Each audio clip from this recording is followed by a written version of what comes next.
Generally speaking, people develop a strong opposition to what they consider a knockoff or a generic version of something.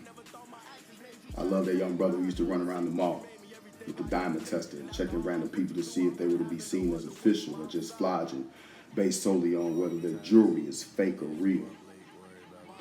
Yet, while most seem to share the same sentiment by giving praise to the real and disgracing what's fake, we seldom mention the fact that teenage parents are mere knockoff versions of adults, identical to the way we never acknowledge how being raised by a knockoff ultimately affects the life unequipped to fend for itself, much less against its own nurturers.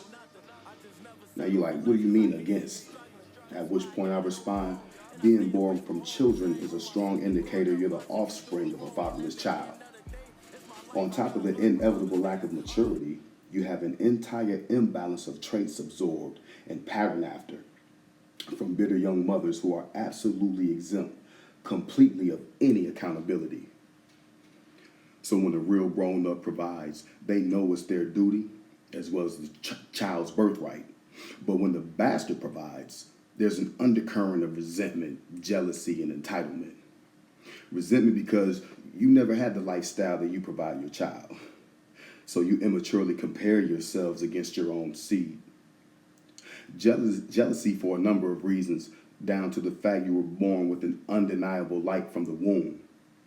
Adults want their seed better off, while knockoffs sabotage against it.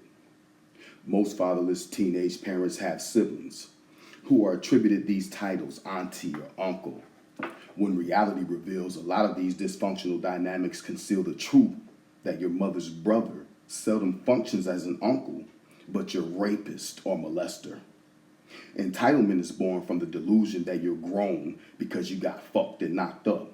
So since you carry this life for 9 months and rely on government resources to feed them and provide shelter for you both, you have the right to physically, verbally, psychologically, and emotionally abuse him however you deem fit because he's yours. Hence the term, I bought you in, I'll take you out. That a bunch of bullshit?